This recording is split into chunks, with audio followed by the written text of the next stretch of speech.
Illinois has been the cradle for iconic bands like Shoes, Cheap Trick, and Material Issue. And among its musical treasures, Chris Vandalay and Dave Franco have been weaving their love for hooks and harmonies into the fabric of power pop for over 40 years. From their early days in Chicago with Oh Boy, to stints in The Quick, the Vandalays, and Too Much Saturn, they've crafted Chris's melodies and Dave's backbeat into unforgettable tunes.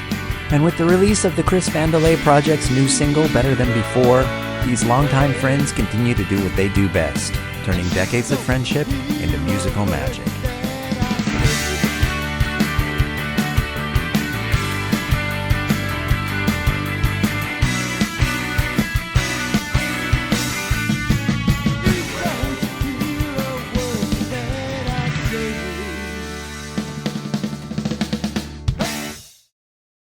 Hey everyone, welcome back to Pop Rocks Radio. As always, I am your host, Bijan.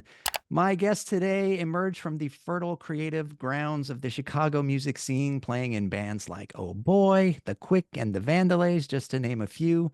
And they are continuing to create fantastic music with the new single by the Chris Vandalay Project, Better Than Before. These friends and musical partners have been collaborating for over 40 years, and above it all, they are just genuinely good guys. So I'm thrilled to have them with us here today. Ladies and gentlemen, boys and girls, please welcome to the stage Chris Vandalay and Dave Franco. Welcome, gentlemen. Thanks, Bijan. Thanks for having us, man. Really appreciate it. Yes, thank you very much. I'm glad you guys are here. Thank you so much. So I know through the magic of technology, we're all in different places. Chris, you're in South Carolina? I mean, Greenville, South Carolina. That is correct. Right. And Dave, you are still in Chicago. I am actually just outside of Chicago, but believe me, born and raised, and I am Chicago through and through, no question about it. Where outside of Chicago? It's a northern suburb, just it's called Riverwoods. So Riverwoods, gotcha. Over the Cook County. Hold on, take a look around the neighborhood here, Bijan. Oh yeah. I got my laptop here, so let me make sure that it gets. Let's do it this way. This place. This is awesome, man. It's our wall of fame, including our these have moved around for me practicing down here. Oh, nice. Yeah. This is Grammy nomination. Our Grammy, and here's a bunch of young, good-looking guys, man. Look at that, Chris. Huh? For those days. So this is all the Vandalays Quick. Wow. The record. An old Chris, check out the set list that can you see it? Oh wow. Yeah. That's wild. Yeah, because it was beat up in the bottom of my drum case. Yeah, I was gonna guess that that's where it was. Yeah. But take a look at what we did Midnight Confessions. It Ain't Me, Babe. Oh my gosh, which band was this? That was Stormin'. So that was with Kenny. So that was the Quick. Okay. Yeah, we did we had a lot of good songs, man. Against the Grain, I Wait for You. Yes. The World. Here's my other. I'll give you a quick. Oh my gosh, look at this. I saw the guitars in the back of your suit. What are you? A player? Are you in a band? I'm not in a band. I am a player. I'm not a great player, but yeah, I used to be a little more. Never stopped us. It stopped me. You guys are great. I don't know what you're talking about. Look at my slinger. 1971. I'm gonna shake it. I finally got the Massey 4-tom. I got and that thing is, talk about, if that thing could talk, how about it, Chris? Yeah. It could talk. Right, so that's awesome. I love your shirt too. Yeah, I figured I'd wear something that's, it's pop rocks. It's got a pop. It is popping. So you play a little bit. I've got a couple of bands that I'd like to turn you on to. Oh, I'd love it. That's cool. So are these local Chicago bands? No, when Chris and I talked about those kids that sound like what was that band, Chris, that I liked? Yeah. We actually thought that they were, what was the name? Bridget Calls Me Baby. Yeah. Yeah. Bridget calls me baby. Yeah. Yeah. There's a little bit of a renaissance scene going on in Chicago right now, where the next generation or whatever is kind of got a thing going. And the music industry is actually starting to look at Chicago again. Nice. Like everything, ebbs and flows, right? Right. But I found them to be pretty interesting. The lead singer is particularly good, but they got a good look. I would say they remind me of a cross between Morrissey / the Smiths For sure. and Roy Orbison. And Roy Orbison. Okay. Yeah, it's interesting that they have they really have it together for such a group of young guys. I thought that it was really, really interesting. Yeah, it's great. Yeah. So that's the band. There's another band though that's up and running called the Great Affairs Okay. from Nashville, Tennessee. Yeah. And I think they have one of the best records called Dreaming in Stereo. Was like, oh my God, I can't believe I'm listening to this. I'll send you, I think their greatest hits. And then what I do is, and I told this to Chris when you first picked up the record, I drive around in my car, and I'm not lying to you, Sean. I drive around my car with a pen and a little notepad, and I write down the bands. I'm like, oh my God, and all the bands that you have turned me on to. And I told it to Chris, I go, did this guy, I gotta check and see that make sure he didn't steal all your CDs and records out of your record. Because that's how locked in we were. When I'm like, oh, and then the videos too, your YouTube videos, there's always a band that you'll present, and I'll go, like, I'll squeal like a child, like the Velvet Crush when you hit the 90s. Oh my God, we loved Velvet Crush. God, we loved Velvet. And Tommy played with them on that live album. And then another band, it was Super Deluxe. Yeah. Yeah. Right? Yeah. I stopped. It was like the fourth band in the top five, or the second band, going from 5 to 1. Yeah. And I'm like, Super Deluxe. They were so. I don't know what happened to them, but those first 2 records were just. They're amazing. Great. Yeah, they're really good. It's a funny story. I was going to put it in the video, but I thought it was a little too much information. But I was telling Chris that I used to work for the longest time. I was a software engineer, and I worked for this software company in early 2000s, something like that. And Braden Blake, he was like in the marketing department or something like that. And I didn't know him, but we ended up in the bathroom at the same time, like 3 or 4 times a day. And it got so awkward standing at the urinal. He finally's like, since we seem to be on the same schedule, maybe we should introduce ourselves. And so we just, went from there. But I wanted to ask you, Dave, you were talking about, are you just hearing these bands on the radio in Chicago? No, you know what? I mean, how are you finding new music like this? Podcasts. Yeah. Yeah, definitely podcasts. I listen to yours primarily, but also that Music Authority. He's in Florida, and he I don't know what his name, Jim Pro. And he has, he puts out probably 3 podcasts a week, a couple hours, and it's all new. Most of it's all new music, and not all of it is power and pop, but it certainly is in the wheelhouse of that of rock and roll. And then of course, Mr. Suave. Listen to Mr. Suave. Yeah. Odd Mod World, and then also who's the God, I forgot his. He's English, but he lives in Sweden, and he's. Oh, yeah. What's his name, Chris? Is that the ice cream? Ice Cream Man, Power Pop. Yeah, Ice Cream Man. Okay. So, and he plays a lot of stuff, and he's got a weekly show, and it's a couple of hours, and it just bang. I'm like, there's so much music out there. I don't know how you can sort it, really sort it out. And I prefer to not really sort it out. I just like to get it spoon fed in the genre that I love. So so I don't think I've ever turned. I mean, occasionally I listen to the '70s station on Sirius or which actually, entertainingly enough, I like Dwight Yoakam has his own station Oh, does he? Okay, I like him. Yeah. as a change of pace sometimes. But that's how I do it. Not really. I'm college radio too.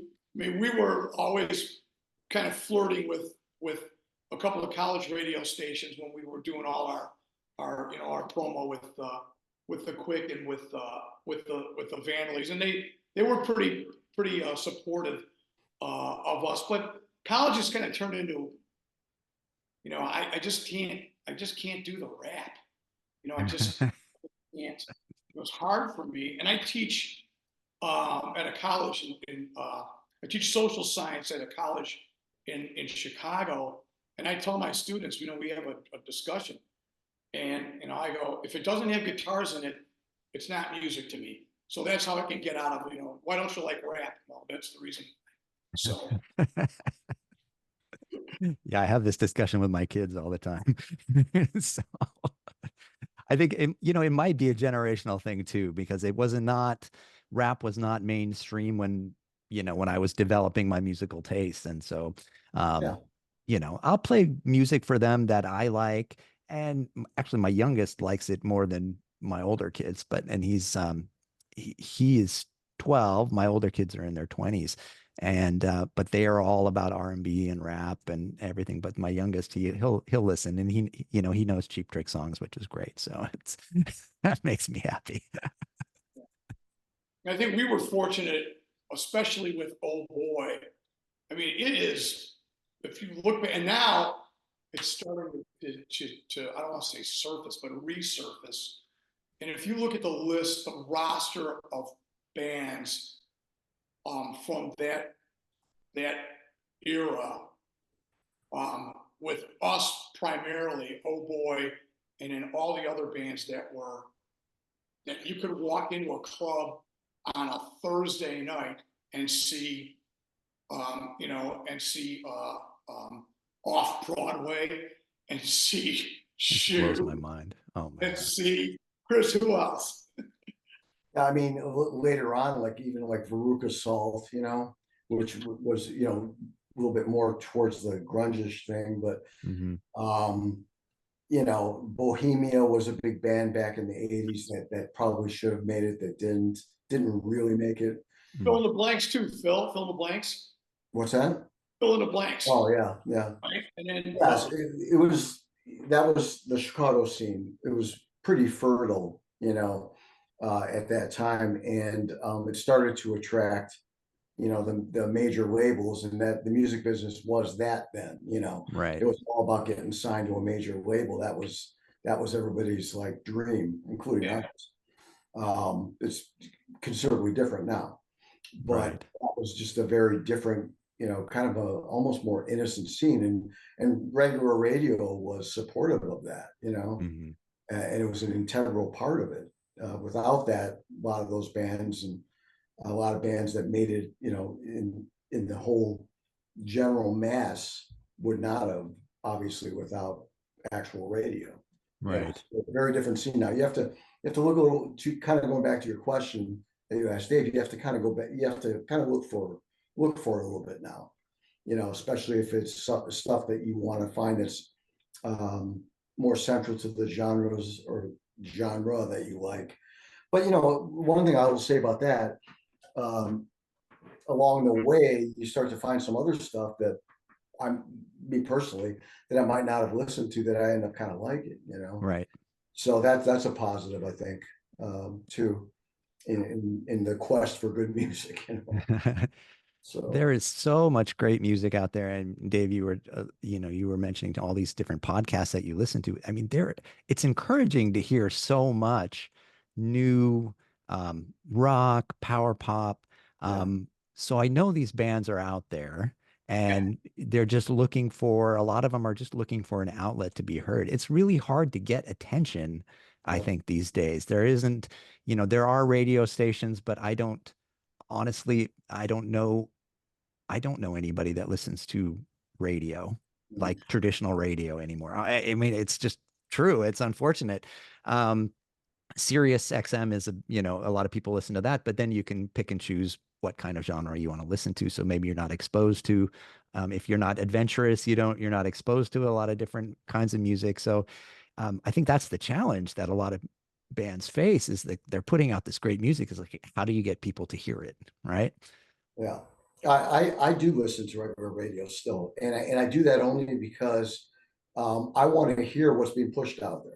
You know, it keeps me a little bit more in touch, I think, with what the world is hearing, not what little genre I might like. You know what I mean? There's an alternative radio station here in Greenville, a alternative station. And it's pretty computerized. There's no live DJs, which is weird to me. And they've got a definitive playlist, but it's stuff that they do play good stuff, and it's stuff that I might not have heard, and they tend to play a lot of the stuff over and over again. It's like radio is radio. In Chicago, we're fortunate to have WXRT. I'm just going to tell you, anywhere else in the country you go, you won't find a station like that. You won't. I mean, New York, LA, Austin, Texas, nothing, man. Nothing compared to XRT. And XRT wasn't perfect, and they aren't perfect. But they were supportive somewhat of local bands and kind of tried to be, But you're right. It's hard to, I'll just use my own very recent experience. I've got a little bit of a background in marketing and sales, so that kind of helped me a little bit. But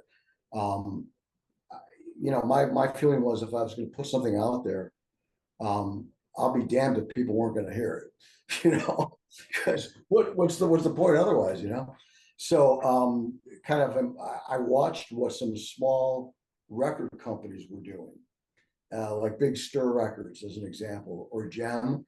I watched what they were doing, and I basically copied them. And so I did my own DIY radio campaign. And then the other side of that was, it introduced me to a lot of outlets that I didn't even know existed. I mean, the indie radio thing is huge, man. And shows like yours, there are way more of them than I would have ever guessed. And I think that, once small artists understand that and have quality stuff, I think that could be a good outlet, And what's great about, shows like yours, stations like we're talking about, they're not beholden to a record company. Back in the day, they would be sort of beholden. Like, if you walked into, like, I remember walking into WLS, which is a huge mega radio station. It was in Chicago back in the old boy days, and we were lucky enough to get airplay. And I remember going there with our manager, and walked into the waiting room, and there was literally a row of promo guys sitting there with stacks of vinyl on their laps.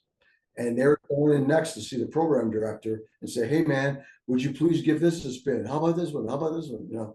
And if they walked out of there with the program director giving the okay to two of the records, it was a good day for them.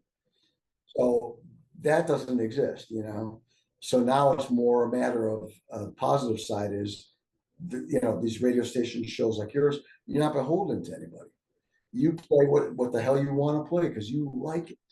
And that's a good thing, And so from an artist's perspective, if somebody plays you, they're doing it because they like it. And that's huge to me. That's huge. And that's an immediate gratification thing that you wouldn't have gotten probably back in the day. Right. Were you guys, I mean, from the beginning, have you guys been doing your own marketing and press, or did you have somebody do that for you before, like in the Oh Boy days and the Quick? Well, we had a manager with Oh Boy prior to working with her. yeah, we're doing whatever kind of promo we could do.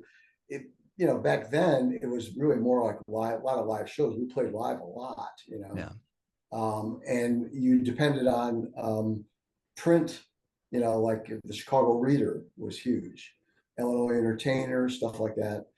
And so you depended on the print media to really kind of help promote you like that. Even the local newspapers, Chicago Sun-Times or the Trib, if you got a review or something in one of those papers, we were lucky enough to do that. That was huge, man. That was worth its weight in gold at that time. So yeah, it was on us to do that. And then when we got a manager, she was very helpful in pushing that forward, But then with the Quick and with the Vandalays, yeah, I mean, that was all us. A lot of that really was more Dave with the Quick. He did a lot of the promo stuff and the Vandalays too, So yeah, it was a lot of grinding it out. And I think it's easier today to do it than it was then, because I think there's a lot more outlets out there like your show and others that exist, and they don't seem to be as hard to find now. So. Yeah, that's funny you should mention that, Chris, because so I'm in a band now called Delta Pines. It's just a blues rock band. It's a cover band. Like, so just for fun, and it's pain. Just go. I show to Chris's point. I show up, I play my drums, and I leave. I don't have to do any promo. I don't have to send any emails out. I don't have to really let's get likes on Facebook. Let this. Oh my God, what are we going to do? We need to do this. So that's what I do. But oddly enough, I put together a promo kit of our website that's hard copy, colored hard copy. And I'm actually going to go to a few of the clubs around here because they're not responding to my emails. So I'm like, now they can't escape me. Here it is, full circle, showing up, to darkening their door and saying, here's the band, here's promo material, it's really funny that I've gone back to that. It's kind of crazy. However, you got to get it done, Pretty much anybody can put something out now. If you've got the right software, you can do it, and you're proficient with it, you can really do something quality. And that's great. There's nothing wrong with that. But unfortunately, that kind of floods the market too. So, the negative side to that is trying to, differentiate yourself from anybody else then. That's tougher to do. Back in the day, if you were signed by a record label, you were differentiated because, oh my God, EMI just signed so-and-so, or, Mercury just signed whoever. And that was a huge, huge deal. So now it's not like that. So it's tougher to differentiate yourself and create a buzz. But the good side of it is you can put stuff out there, and there are outlets like we've been talking about that if it's good, will play it. And, 10 more people that hear the record that didn't hear it yesterday is a win in my book. 100 is even better. 1,000 is even better. It just builds on itself. So I think those are some of the main differences, Well, I think we're all kind of, I don't want to say we're older, but we're from a generation before social media, right? Yeah. I mean, you guys seem to do very well with social media. Was it a hard transition? I mean, for me, I know just to get myself to post all the time and everything doesn't come naturally. I mean, how have you guys managed that? I mean, for me, I wouldn't say it's been a hard transition. Like I said earlier, I've got a little bit of a background in marketing and sales, so I knew a little bit about social media based on kind of the corporate world, and that helped some. And no, for me, it has been. I just got on Facebook like not even 2 years ago. I'd never been on before. Yeah, Okay. and I totally resisted Facebook because I didn't think I was interested in telling people what I ate for lunch, but then I came to realize that it could be a hell of a marketing tool for what we were trying to do, and Instagram, of course, too.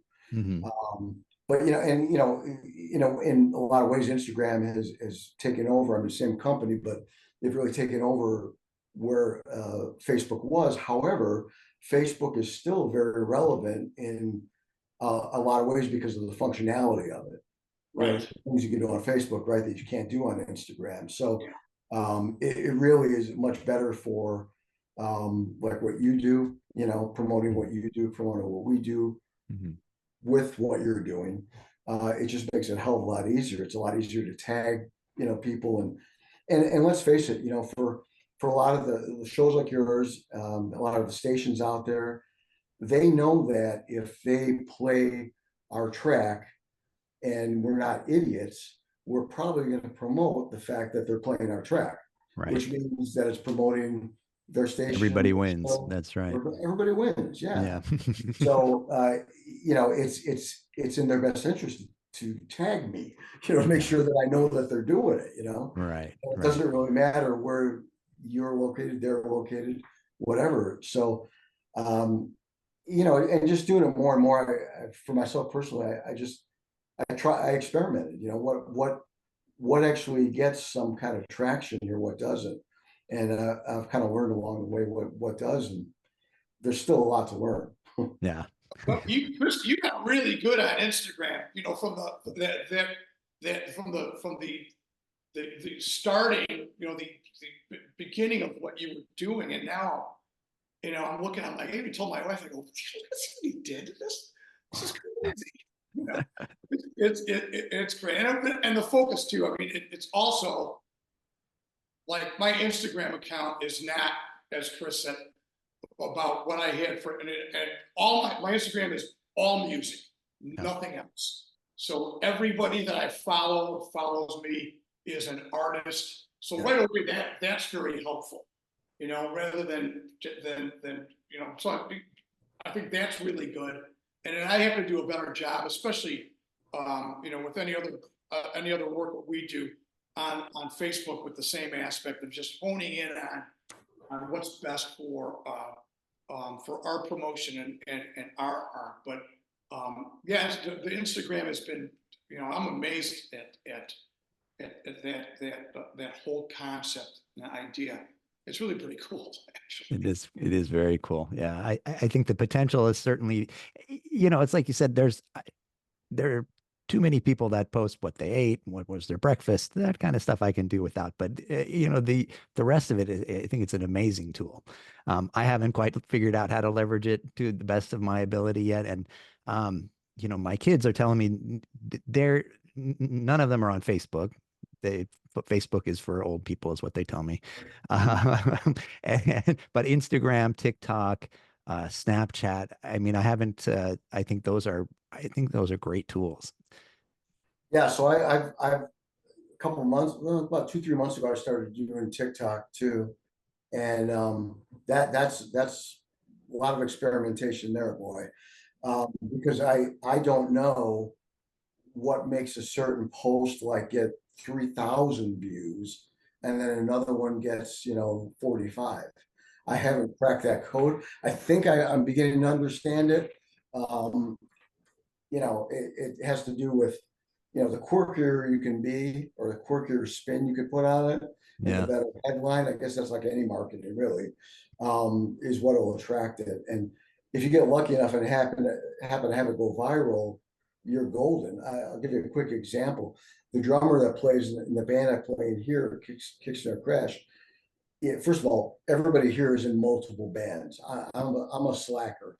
I'm in kick.snare.crash and I've got the Chris Vandalay thing going, and that's it. Everybody else too. Okay. Everybody else is in like 3 other bands.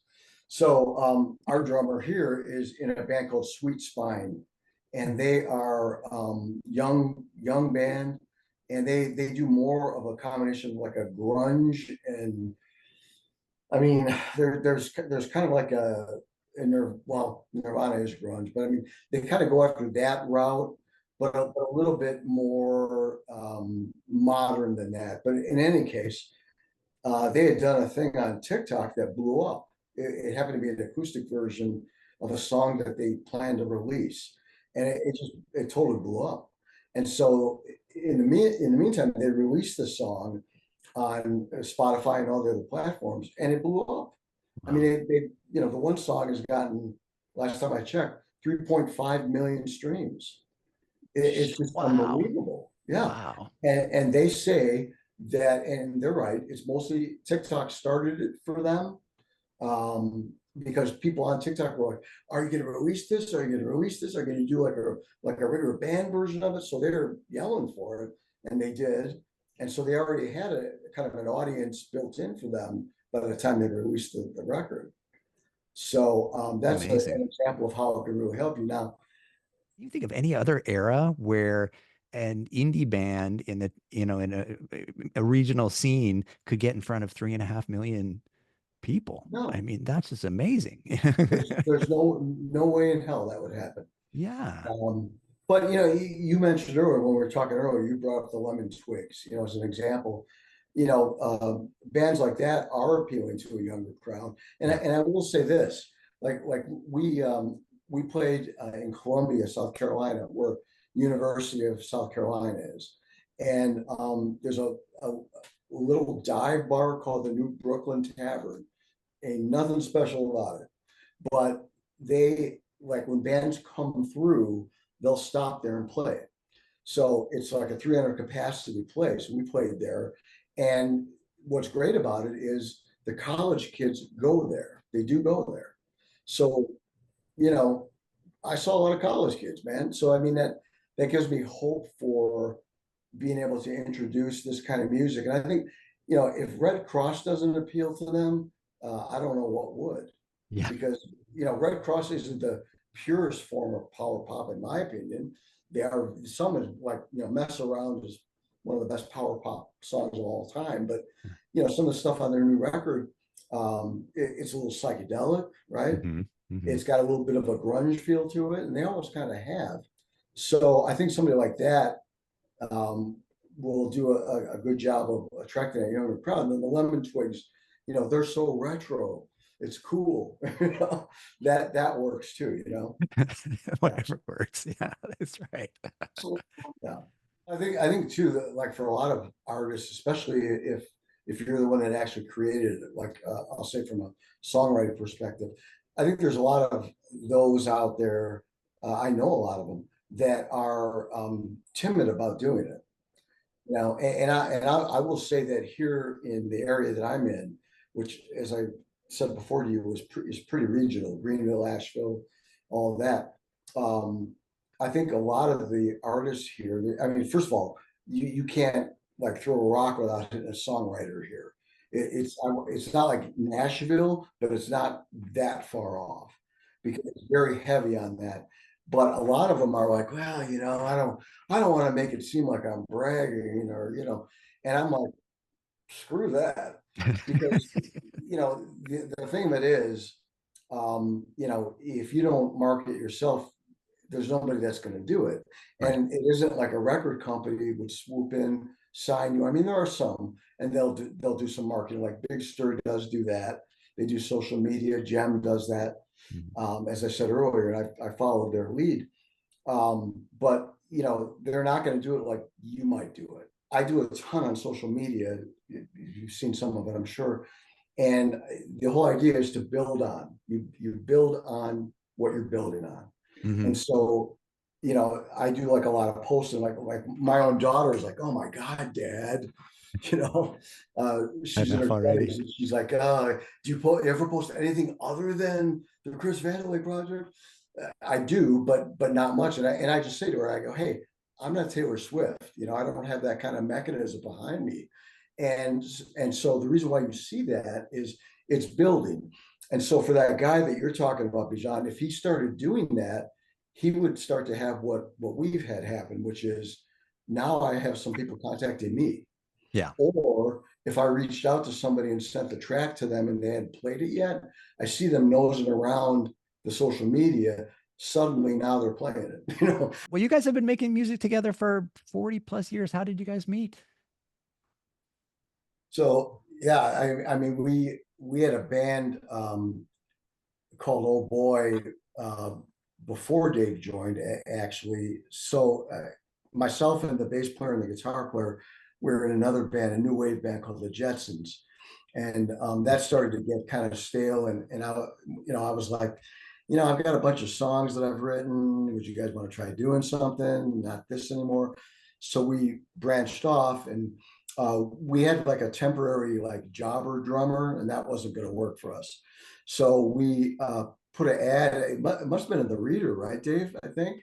You know what? I think what happened, Chris, was I had an old girlfriend. Should I name names or not name names? So I had an old girlfriend whose girlfriend, whose boyfriend was the jobber drummer, right? And Okay, yeah. and that's when she said that these guys are looking for a drummer, and I went to see you, and then you came to see me. Yeah. And that's when they put the contract in front of me that said, you have signed your life away for the next 40 years. Yeah, we definitely had ads, and back in the day, that's what you did. And we auditioned a bunch of drummers at the studio that we had, a little studio. And then when Dave came and played, like I knew immediately he was the guy. We'd gone through like 10 auditions, and there was, you could just tell, it was a good fit. Yeah. Just click personally and musically. Yeah, definitely. Yeah. Never really for that long a period. And you know how artists can be and band members can be, and always like, it's like different egos, and it's never been an issue or a problem. It's just, it's pretty amazing, actually. I'm very proud of my friendship with Chris, and then musically, he's always talked me off the ledge. Usually I'm like, but he's always the voice of reason and talked me off the ledge. And of course, my musical muse, I follow his music wherever it takes me. I just hope that it's what he envisions musically. So it's been great. It's been, I look back now, even the opportunity to do this, it's just been fantastic. That's awesome. Well, what were you guys, what kind of music were you guys listening to that you clicked with? I mean, 2020 was somebody, I think you kind of like them, sort of, right? Kind of, sort of, yeah. Did I make that obvious? Yeah. Yeah. 2020, Paul Collins beat, even like speaking for myself, even kind of Marshall Crenshaw, the Smithereens, but then, I really dug The Cure and Echo and the Bunnymen, stuff like that too. And that all kind of like influenced me, but Dave was of a similar mind. I mean, there was other stuff too. Like for him, it was the Who, which I love the Who too, but for me, it was the Beatles and the Stones. So I think all those things. I don't know. That's what I was listening to anyway. Well, the Go-Go's. Oh Boy is kind of a keyboard centric sound. It is. Were you guys like that originally? Was it the sound that kind of, what kind of music were you kind of just, can you describe what kind of music you guys were playing in the beginning? I mean, my vision of like when we left the Jetsons and then Dave joined, was it was going to be power pop for sure. And Dave, when you joined, that's what it was, right? I mean, yeah. I would say what ended up happening was when we got signed by Amp Records, a small label that was associated with Columbia College in Chicago. That was a big deal for us. And they put us in the studio, and the engineer producer was a guy named Larry Sturm, who had also just produced and worked with Ministry. Ministry, before they became industrial, they were a very new wave. I mean, Every Day is Halloween, it was a huge hit for them. And so that really kind of pushed us a little bit more that way, I would say, production wise. And so the single that came out from that, it was done as a 12-inch, and then there was a dance club version too, because that was a burgeoning scene. And we weren't gonna look the gift horse in the mouth, man. I mean, we had DJs in these clubs that were doing live mixes of the song and invited us to come hear it. Cool, but it definitely was left of center for what we had been doing. And then our manager, she wanted to capitalize on that, which was the smart thing to do.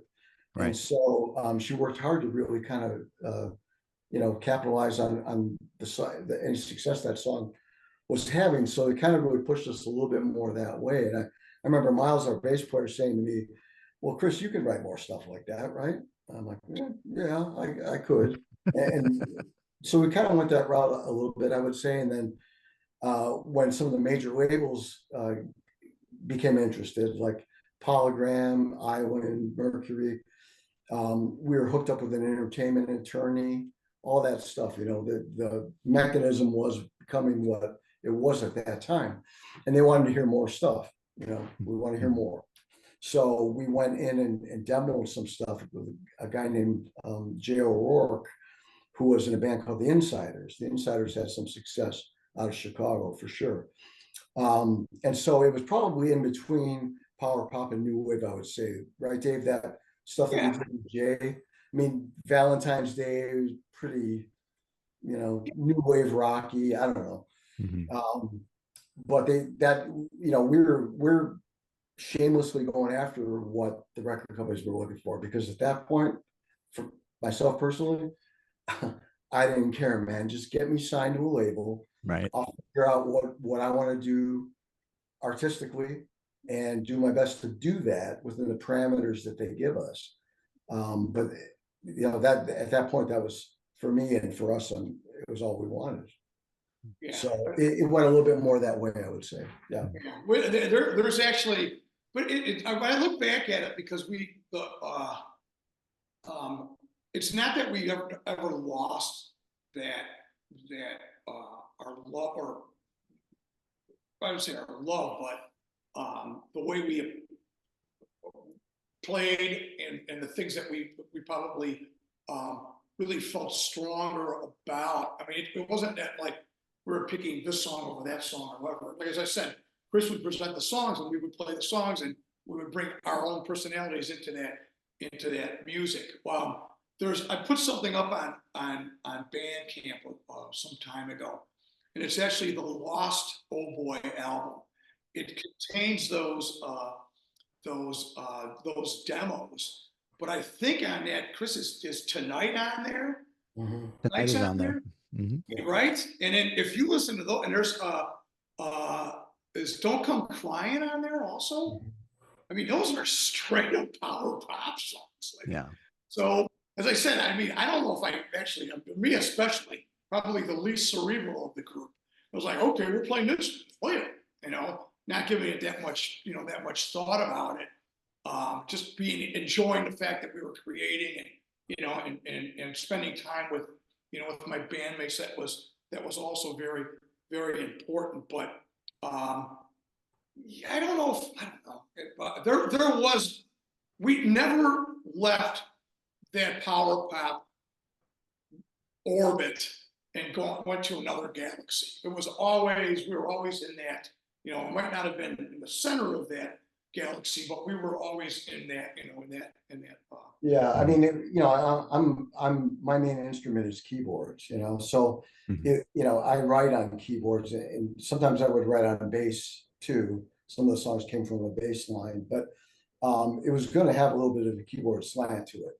So I mean, you can look at the Cars, and you could call them power pop. Certainly a lot of their stuff was. I would say it kind of became a little bit like that. But we got into the sequencer thing. I'll tell you a quick story. We played a showcase show in Chicago, and it was in this club on South Michigan Avenue that we would have never ever played in. It wasn't like a genre. It wasn't the kind of club that would play bands like us. That would have bands like us, but they were having this big industry thing, and we were lucky enough to be part of it. So we played there with Material Issue, and I remember Jim Ellison. He was sitting on the floor against the wall with a boombox, and he was running off copies of a cassette tape demo that he was handing out literally right there. But where I'm going with this is, I remember having a conversation with him. He was a little disdainful about what we were doing, and I understood it. I did. I mean, you know, they were straight up power pop. There was no ifs, ands, or buts about that. We had gone a little bit left of center, and we were using a sequencer live sometimes, stuff like that. They would have never done that, and he was a little disdainful about that. And I remember thinking, yeah, I know what you mean, but you know, if this gets us to where I hope it gets us to, we're gonna go that route, man. Well, you So know, yeah, I think your songwriting lends to both genres really yeah, well. And you guys mentioned Against the Grain. I think that's one song you, I mean, you covered it, you covered your own song in the Quick, and then you have the version on the Lost right, album, yeah, which I actually think I mean, it's a great song, and that is a great version. When I listen to it, it has this, and if you'll excuse the comparison, it reminds me a bit of Unforgettable Fire era U2, just that yeah, really epic yeah. soundscape. We both go against the grain. We both run against the grain. And you can feel my pain, can't you? Against the grain. Yeah, That around that, I love that. And then when you hear the acoustic bass version, yeah, I mean, it's not completely acoustic, but it's, driven with the acoustic guitar right. on the Quick album. I mean, it works perfectly. It works perfectly. So I Yeah. think your writing, it can straddle both genres really well. It Well, transcends both genres, I should say. We both go against the grain. We both run against the grain. thank you for that. And you know, I think if that is in fact the case, it's because for me, like songwriting, it always starts with a hook and a melody. Always, always, always. Um, there's been very few songs that have started with a groove. There have been a couple, but it almost always starts with a melody and a hook, and that's because that's what I like. You know, that's what I am attracted to, and so that's just, yeah, and that's, you know, I'm lucky enough to have songs sometimes just like come to me. You know, I'm lucky in that. I don't ever take that for granted. But that's how it happens, you know. So to me, there wasn't a big, huge difference between new wave and power pop. You know, a lot of times the lines were pretty blurry. The Cars did a great job of blurring that line. But I think that you know, it could be a blurry line. So that might be why, you know. Well, you mentioned the Cars. I think they're a great example. Even 2020, True. I mean, their biggest song Yellow is Pills. Yeah. Yellow Pills is a keyboard song, really. Yep. Yep. It's, You're right. yeah, You're right. That's yeah. true. Yeah, and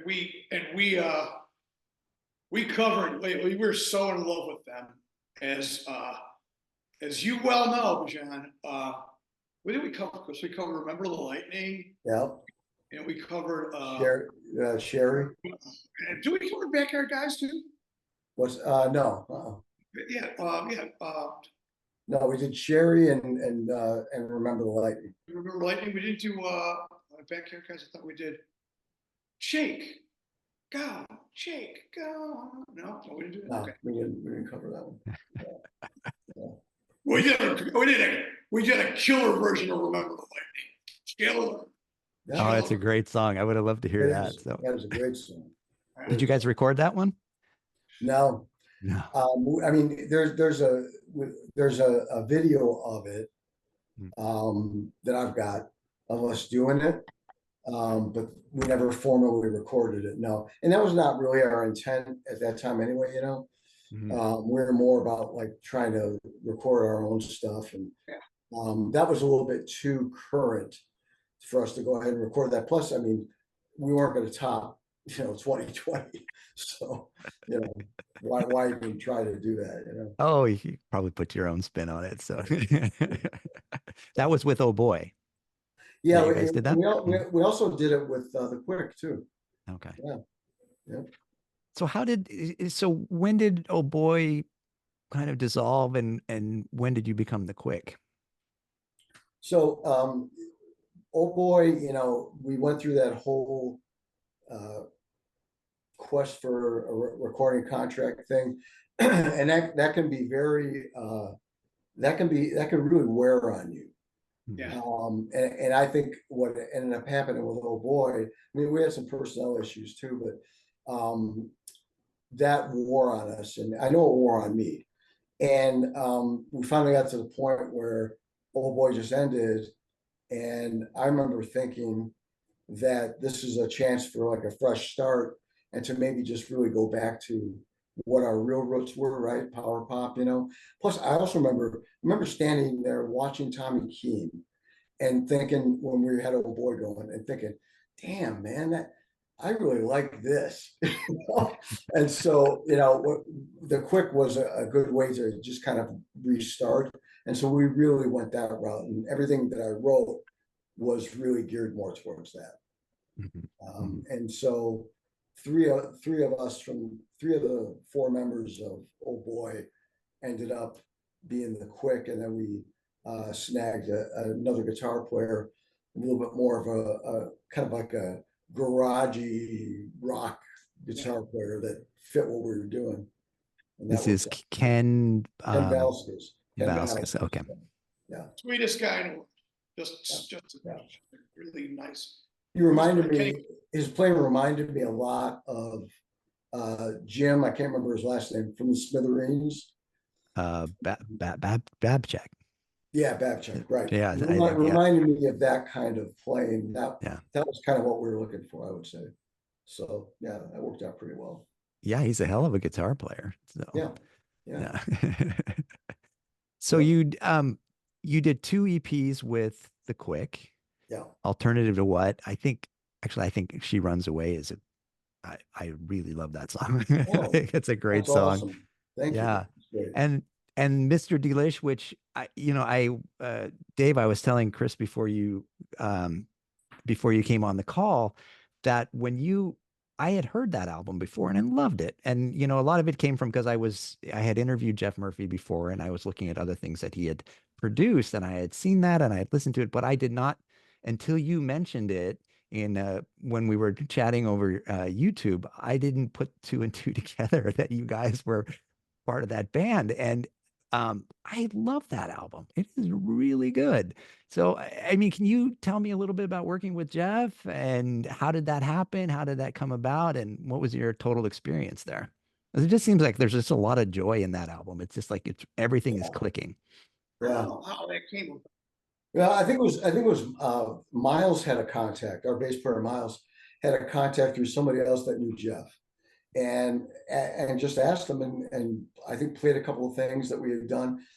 I think it was probably from Alternative to What, and said, you know, would you be open to working with these guys? And like I said to you earlier, much to my shock, he was.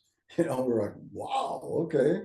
And so yeah, it was a cool experience. And like I said to you earlier too, watching that Material Issue documentary and seeing them talk to Jeff and showing, you know, the inside shots of short order recorders, God, that brought me back so much. Just like, remember standing there in that vocal booth and recording Carolina's Crying. And you know, quick inside story. So Jeff sang backup vocals on that. And the reason why he did was, I won't say we tricked him into it, but maybe kind of, sort of. It was kind of like, hey, Jeff, we wanted to get a sound somewhat similar to sometimes what Cheap Trick does on background vocals, that kind of nasally, bratty kind of sound, you know? He's like, oh yeah, we could do that. And I said, problem is though, you know, we've got these 2 doing this vocal and these 2, we need 2 doing that. He's like, well, I could do that. Could you? Okay, cool. Cool. He goes, yeah, I'll go in there. You just hit play. Fine. And so that was how that happened. You know, we're like, this is great. Oh my gosh, that's awesome. Yeah. And that's one of my favorite songs that we've ever done. Yeah, that was good. And that's another, like, no question about it. this is a power pop band. Yeah, definitely, definitely. But it was Yeah. cool. It was cool working with him. You know, like I mentioned before, he was pretty demanding, but in a good way. You know, I remember him getting on Kenny about tuning his guitar. Your guitar's not a tune.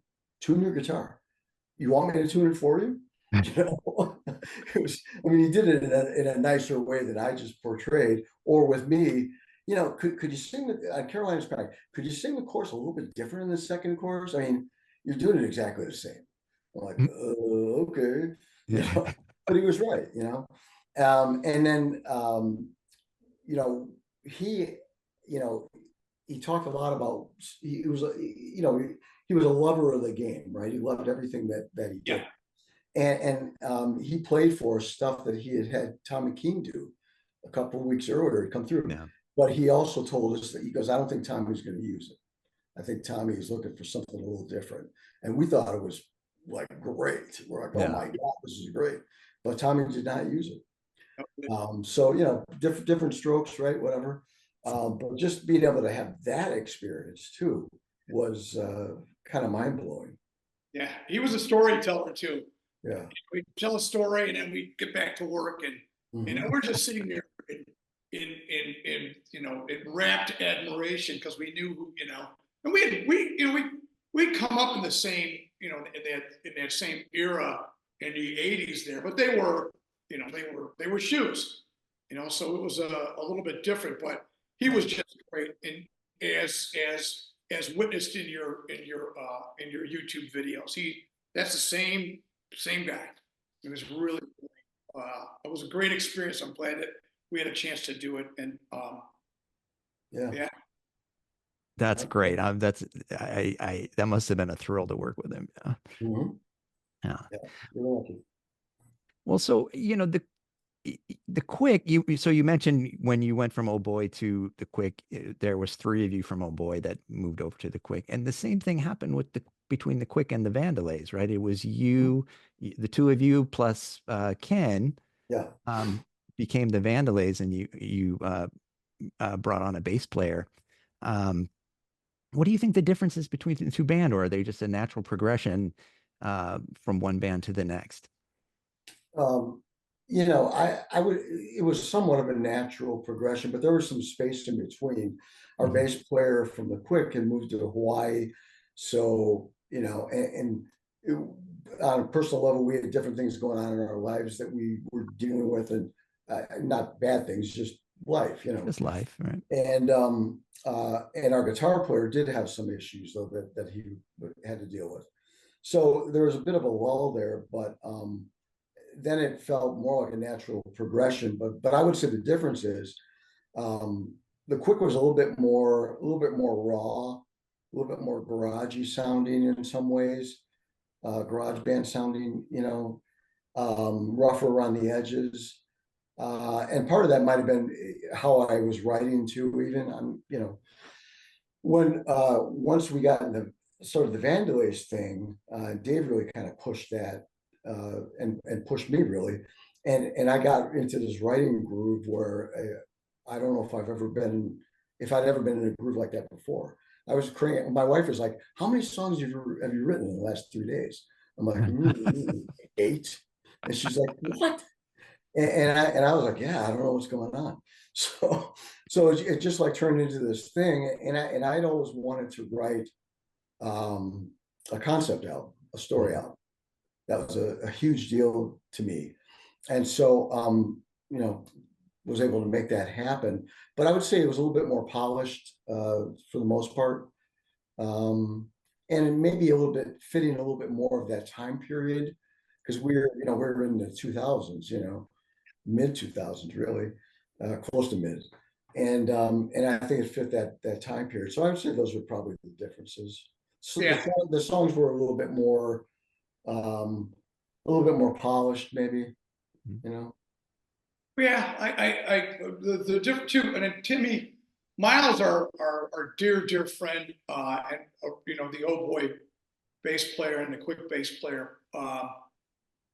Timmy was a little bit. Miles is a different bass player, great vocalist, and Timmy was I think more more I don't want to say like a jobber, but he kind of was like, this is what he played it this way, and that's how it was, and that kind of that was it. He was a good, great musician. But the Re-Begin is the concept album that Chris refers to, and it was, you're right. It was just like, holy Jesus, how many songs are on this? And to our credit, we just like, that's one thing we never lollygagged, or we never. I always took pride in the fact that not only I was, but always prepared, but everybody else in the band too was very prepared in our approach to how we recorded. And Chris, of course, was he was like the quarterback on that. But I think Re-Begin is another really good. I mean, there's songs on there that are just that. It take me back to that time in my life, which is but I think that they're such strong songs, and it's just not one or two. It's just like it's amazing. I think it's amazing. And we were, what was it? Album of the year, right? Where was that, Chris? We had album of the year at some college station. Yeah, we had some. We hooked up with that.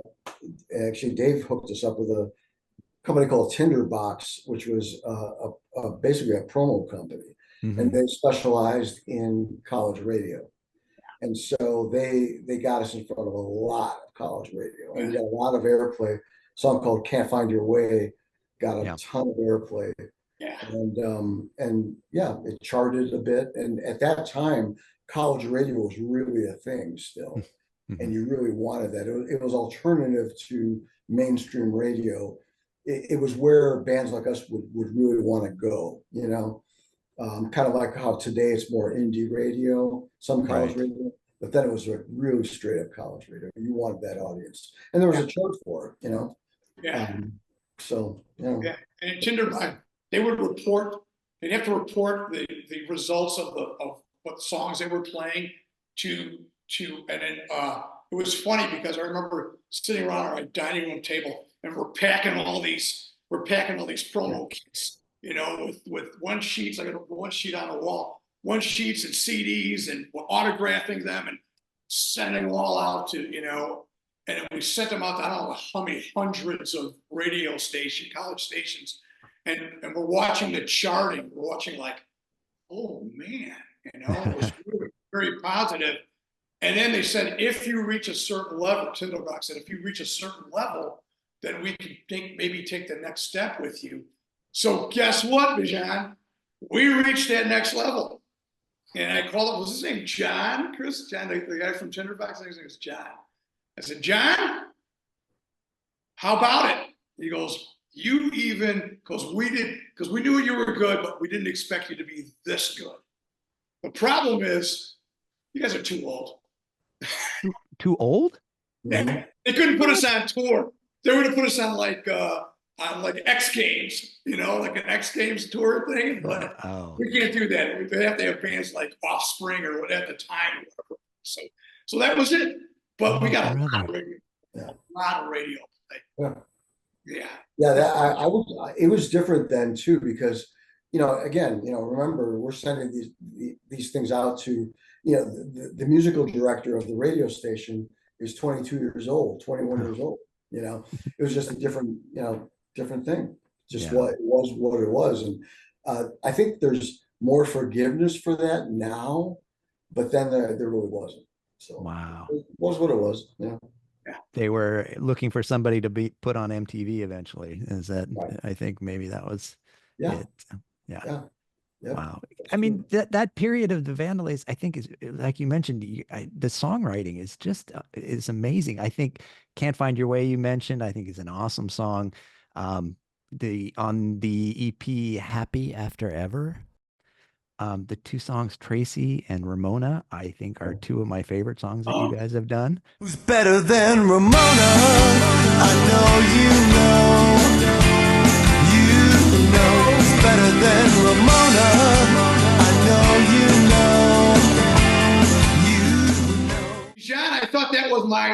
that was going to be my ticket out of here. This is the best.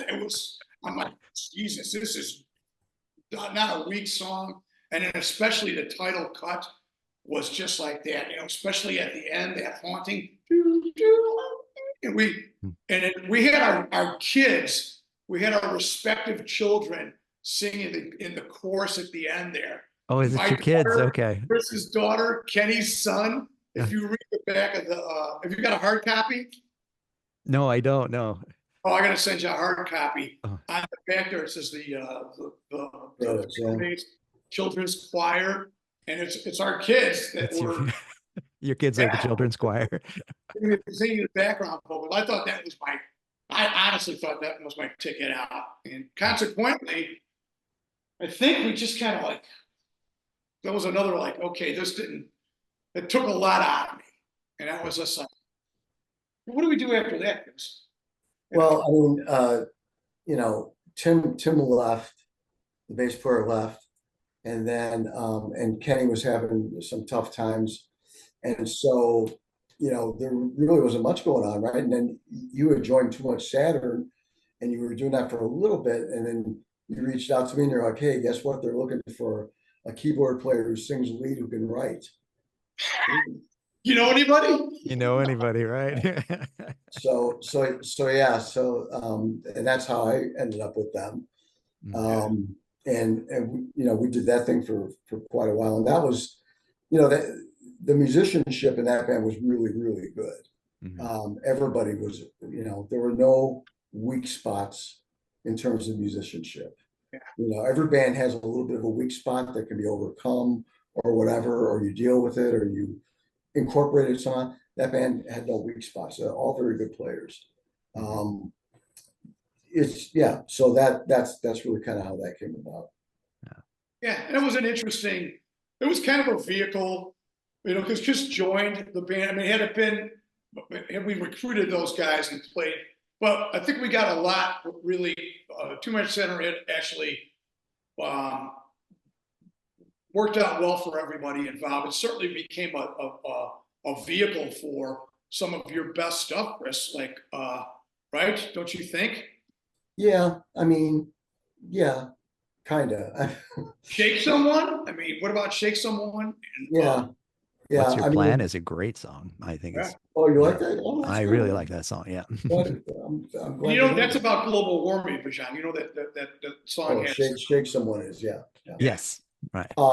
Yeah. So, Mark Hoffman was the leader of that band, his band, and he was the lead singer and writer, but he wanted help, and so that's where I came in, and so as kind of time went on, we really became more of like co-lead singers, and then kind of like co-writers and stuff like that. But it was a little weird for me. I'm not going to lie. I mean, I was used to kind of like running that show, and that's not to say that there were problems because of that. It was really more me, I would say, than anything else. But it was, it worked out well for us, and it allowed us to do some things and get some things out there that that even at the very, very end of that, I thought we put out a couple of good singles at the end there, and I think Stop Thief is a really good song. Stop Thief. Life on Repeat is great. Yeah, I like Life on Repeat a lot. That one meant something to me. Yeah. You can. It's interesting with this band. You can tell the different, even though you gel as a band, you can tell the difference between your writing and the other gentleman's writing. I mean, it's. I want to compare it maybe to the Beatles, where you can tell that there's a George song and there's a Paul song, and you can kind of tell whose is whose, right? And I think it worked the same way. Yeah. And we Chris songs for sure. Yeah. We never wrote together. I'm just bad at that. I tried that a couple of times, writing with other writers, and it's a me thing, I guess. I just, I don't know, man. We tried as an experiment one time with Too Much Saturn, because the one guitar player was like, can't you just like bring a song idea in and let us, bang it around a little bit and co-write? I go, okay, we could try that. And so I brought in a chorus to a song that I'd written. Now, unbeknownst to them, I had actually written the bridge and I had actually written the verses too, but I didn't play any of that because I'm like, I'm trying to be like a team player. And after about an hour and a half of banging it around, I couldn't take it anymore. I'm like, oh my God, how about this for a verse? And so that's a me problem, I'm just not good at that. Yeah. Well, how do you guys work together for, you seem to gel musically. So I mean, you come to the band or you come to Dave with a song. I mean, how do you guys work out how that's going to go? I mean, that's pretty easy with Dave, really. I mean, he always has a very good intuitive feel of like, where to play, Mhm. What parts fit kind of thing. Don't overplay, but play enough here, that kind of thing. And very open to suggestion too, but comes up most of the time with his own ideas. Yeah. And like I bounce demos off him periodically. I have. When I moved here, I continued to do that. And so, like for using like Better Than Before as an example, sent it to him, and he was messing around with it right where he's sitting, or maybe where he would do a track to it and send it to me. Would this fit? And then we would discuss it a little bit, and it worked out. Better than before. I think I'm feeling better. Better than before. Chris will just tweet like, look, this is what I'm trying to get at. I'm trying to get at this minimalistic, because that's very minimal, right? Better than before, and keep it there. Because Randy, I go, hey, how about if I play this double bass part? He's like, no. I'm like, oh yeah, you're right. It's not very minimal, but it kind of started out, took a little journey, and then pared it down, and we just kind of went back and forth, like record something, send it to him. I said, okay, call me, we'll talk about it. We'll talk about, well, how about going into the bridge? Do you want crash cymbals into that or not crash cymbals? Because you want to keep it minimal, but I think that we need to introduce that particular part of the song. As I tell my student, I teach at the School of Rock, a local School of Rock, and I tell my drum students that you, as a drummer, is most important. Keeping time is number one, but number two is to frame the actual components of the song itself. That is important, and that's what I have always tried to do. Like, okay, so with Better Than Before, it wasn't so much a challenge, just an understanding that Chris wanted it to be a certain way, and as it turned out, it worked that way. So just a kind of a back and forth, really, not anything. I don't want not anything so so complicated but that's pretty much how it went. I would prefer to have him here or me being out there, and we could be playing around all afternoon. But thankfully, with modern technology now, we can do that, which is very very advantageous for our geographical differences. Chris, I probably have a half a dozen songs on my phone that are in the hopper that you've sent over. So I'm sure that there are, There's Memory, Moonlight, Distant Fire, One Time. Those are old ones. But Carrie, Life. Yeah. Am I giving anything away? I don't want to give anything away. I can cut that out. Don't worry. So yeah, I got a bunch of songs there. I'm sure he's got a whole slew of them stockpiled also. And this will be for actually, I wanted to ask that your single Better Than Before is great. It's getting a lot of airplay. I played it on my show. I think it's a great song. You going to follow this up with an album then? Yeah, I think an EP. There's 3 songs for sure that I want to go in and record, and that'll be soon. It's a logistic timing thing. Like the guitar player that plays on Better Than Before, the main guy, a guy named Drew Montgomery. That's the main guy with Kick, Snare, Crash. And it's his band that I play in.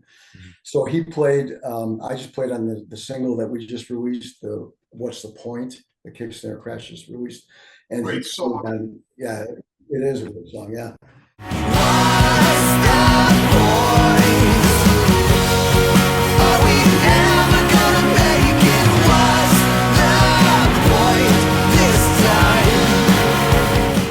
He played on Better Than Before, and he'll play on the next 3 songs too. But we're recording some stuff for Kick, Snare, Crash, so I kind of have to wait till we're till we're kind of done with that or in between. But yeah, there's 3 songs I think I've got it narrowed down to. Dave, we'll talk more about that too. Okay. Yeah, that will be most certainly before 2024 is over. That comes out. Yeah. Nice. Very cool. I noticed with the Kick, Snare, Crash, you mentioned What's the Point? Also a great song. I really like that. I watched a few videos of you guys playing that live. You play both as a band and as a duo? Yeah. Yeah, which that's pretty different for me, I got to tell you. When I moved here, I really knew no one. And I knew there was a local scene here, smaller scene. So I started going out to there are a lot of breweries here, big on breweries. I think that might be the same case where you live, Bijan, too. But a lot of breweries here, and a lot of live acoustic stuff, a lot of songwriters, like I said. So I went to a couple songwriter nights, just to see what it was like, who was doing what. And that's where I met Drew, and we had similar tastes and similar writing styles and all of that. Super Drag, who I'm sure you're familiar with, they're big in these parts. Okay. Super Drag is actually from Knoxville, which is like about not quite 3 hours away from here, but they spent a lot of time in the Greenville area. John Davis was the main guy. And so there's like this degrees of separation between everybody in Super Drag. So that's kind of how I got to know him. And I actually played a couple of acoustic shows all by myself, and I had never done that before. Oh, wow. Okay. That was the most terrifying thing I've ever done. I was terrified, man. Like, the million gigs that you've played that scared you? Oh my God. I was like, my wife was there, and she's like, "Are you nervous?" She said, I go, "Yeah, I'm nervous." So I did a couple of those, and then we ended up we did a songwriter night where he was hosting it, and I was one of the songwriters. And so I'm like, "Hey, as long as I'm going to do that, why don't you play on a couple of my songs, and I'll play on a couple of yours?" Because he was doing a set too, so we did. And so that's kind of how that came about. Nice. And the duo thing worked out pretty well. And what's interesting here is, there's a lot of people that can play keyboards here, but there aren't a lot of keyboard players. They all play guitars here, man. It's all about guitars. So anytime you see a duo, it's all guitar guys. So we started doing this duo thing, and people were like, "You know what? That sounds pretty cool." It's such a big sound. And I'm like, "Dude, I'm just playing orchestral chords, no big deal." But it is different, and that's kind of worked out pretty well, luckily. So yeah, it was kind of fun, different, stripped down, which is kind of fun. Yeah. When you say you did a solo show, you said it was an acoustic show. Are you playing piano, or are you just playing? Well, yeah, I mean, I an electronic keyboard through the sound system, but so I shouldn't have said acoustic. The others are playing acoustic guitars. I'm playing the keyboard. I see. Okay, gotcha. So it was a lot of piano, though, for sure, and then some other things that I would mix into it. Yeah. Oh, that's awesome. That's awesome. Well, you guys are both still playing in bands. You still enjoy playing live outside of being super nervous and doing a solo show? Yeah, I mean, I do. My favorite thing has always been the studio. That if I could live somewhere, that would be where I would live, in a studio. I so envy like what the Beatles had, when they're in Abbey Road, where they could just walk in every day and for 8-10 hours just do whatever the hell they wanted to do. If I could do that, that would be like heaven. Now, on the other side of that coin, you kind of can. I mean, I've got, the demoing stuff here, and sometimes I'll be here at 2 a.m. and I'll do a bass track or something. So that's my favorite. But yes, I really do enjoy playing live, and I enjoy playing live still. And I wouldn't, for me to play keyboards in another band, I probably would have never done that had I not really liked the music. I really like the stuff, I like the energy of it. So I'm like, yeah, you know what? I could do this. And I really dug it. And so I do enjoy playing live. Will I do a live Chris Vandalay thing here? I don't know. I don't really have like an inclination to put like a band together or whatever. So that works out for me. I don't know, Dave, and you have your feelings about playing live. Oh God, I like to think that I kick into a different gear live.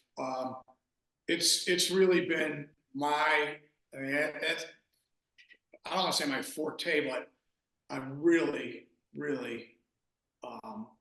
enjoy it. The energy, the songs themselves. I mean, how I can really present these songs to an audience, and that's always been something special to me. But I do share Chris's sentiments too, especially because of we've always gotten pretty, I don't say we got lucky in the studio. We've always gone in there, and it's never been like this drudgery, or it's like, oh man, like 15th take, 18th, nothing like that at all. It's always been very, we're just good because we're prepared. And I share that sentiment also. It'd be great to, and we talked about that last time we were at recording with Rick at Rex Tracks. Like, man, I was looking to do this all the time, right? And you get in there and could really create, and I just love the whole atmosphere of that surrounds music. I love going to rehearsal. I love practicing, even though I don't practice as much as I should. So it's just been great. So I on both the studio and the live, and it's exciting too. And I'll be honest. So I'm going through through all your episodes, and I started early on and get in the car and I play. And the thing that was like, so on episode 18, I think is when you played Chris. The Chris Vandalay Project. Is that the correct episode? I'm not sure. It might be, yeah. With the great Owlsley, Will Owlsley is on the opening page of that, who was great. So I'm driving, and I'm just listening to your show with my notepad, writing down the songs of the bands that I like. And all of a sudden, I hear yeah. Shit, that's us. Yeah. And it was such a thrill to hear. I was in the car, I was cranked, and it was such a thrill to hear it. It was just great. It was great. So thank you for that.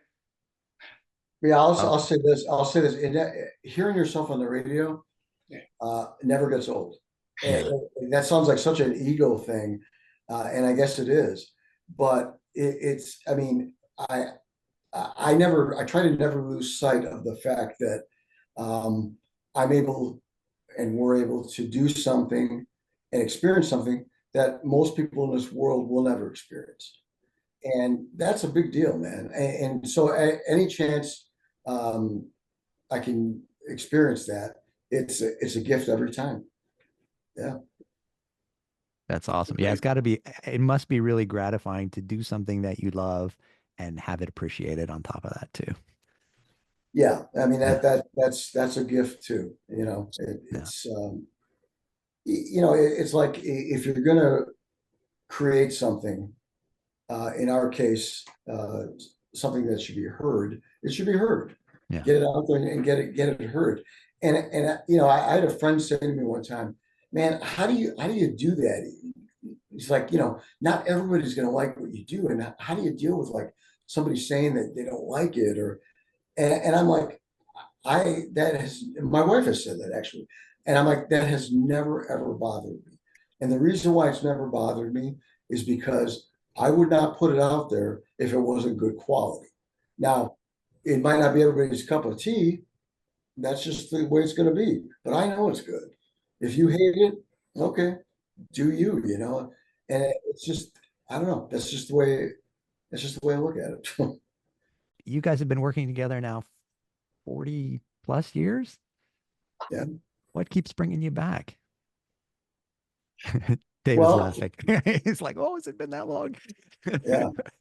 For me, I mean, speaking about the newest project, you know, I trust Dave to do the drum parts the way they should be done. And you know, he gets it and he's gotten it and he always has. So why mess with that? You know, plus we're friends too, you know. So I mean those things on top of each other, it's just it's even the better experience. You know, you'll be in bands with people where not everybody is your friend, and some people you actually might even hate. I know I have. But or been hated. I know I have. But but if you can have both, that's the best of all worlds, you know. Yeah. I'd say that's probably it for me. Yeah, I agree, and I'm just I mean, especially with this new single, I mean, I am really energized. You know, I play, as I said, I play with the cover band, and they're really nice guys, and you know, we do a bunch of different a lot of blues. We had a harp. Henry's a harp player, so there's a lot of blues, a lot of Chicago influenced blues, but the creation, the ability to create original music is something completely, and it's interesting because, you know, I played with these guys, and early on there was a different guitar player who came in and he would play some before we start playing. We're actually rehearsing. He'd come in there and start laying down these riffs, and I'm recording them, and I'm like, "That's good. What else? Is there more to that?" You know, and I'm like recording, and so I've got maybe like four like guitar pieces with melodies or beginning parts of songs or wherever they would go, and I'm like, "This is cool." Brought it back, you know, for the rest of the band. And I said, listen to this stuff. You know, there's possibilities here. And they looked at me like, what? I'm like, yeah, like original music. This is like oh, just want to play the covers just like the record, and that's it. So the Chris Vandalay Project, now it's like, oh, I can get back and, you know, do what I really like and create something musically that's original. So I am energized for whatever's next. So yeah, I'm this is great. Nice. Yeah. Well, it's a great song. It's available on Bandcamp. I'm going to put a link down in the description so everybody can pick it up. Chris, Dave, thank you guys so much for chatting with me today. Yeah, thank you, Bijan. Thanks for having us. And This man, has been... keep doing what you're doing. We love it. Oh, thank you. You guys keep doing what you're doing. I love it as well. This has really been a fun conversation. I love to just chat about music, especially, you know, with like-minded people, right? Anytime. We can have part 2 whenever you want. Nice. Well, hey, you guys, you know, record those songs that you have, and let's come back and talk about it. Yeah, sounds good. Yeah. Thank you. All right. Thanks, guys.